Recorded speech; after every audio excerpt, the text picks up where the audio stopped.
Viral pria curi raket padel senilai 7 juta rupiah di Jaksel nyamar jadi pembeli.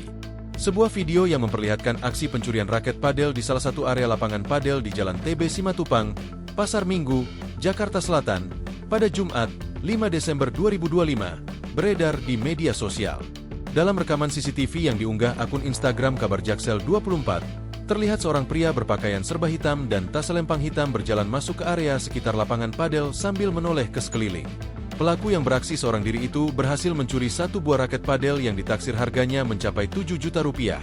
Demikian keterangan dalam video yang diunggah, dikutip Kamis, 11 Desember 2025. Setibanya di lokasi, pelaku duduk di bangku panjang dekat raket yang berada di seberangnya. Ia tampak ragu-ragu sebelum akhirnya duduk sambil memantau keadaan sekitar. Dalam video itu, pengunjung lain tampak beraktivitas seperti biasa dan tidak memperhatikan gerak-gerik pria tersebut. Selanjutnya, pelaku berdiri dan menenggak air dari botol minum sambil berjalan menuju rak di seberang bangku. Dengan santai, ia mengambil satu raket padel dan memperhatikan barang tersebut.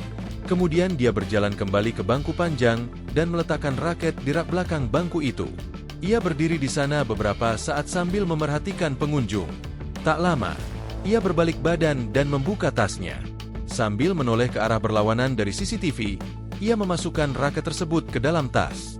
Kemudian pria itu melenggang santai keluar dari arena lapangan padel. Kapolsek Pasar Minggu Kompol Anggiat Sinambela mengatakan, saat ini pelaku sudah diamankan pihak Polres Jakarta Selatan. Sementara itu, Kasat Reskrim Polres Jakarta Selatan AKBP Ardian Satrio membenarkan kejadian dalam video tersebut.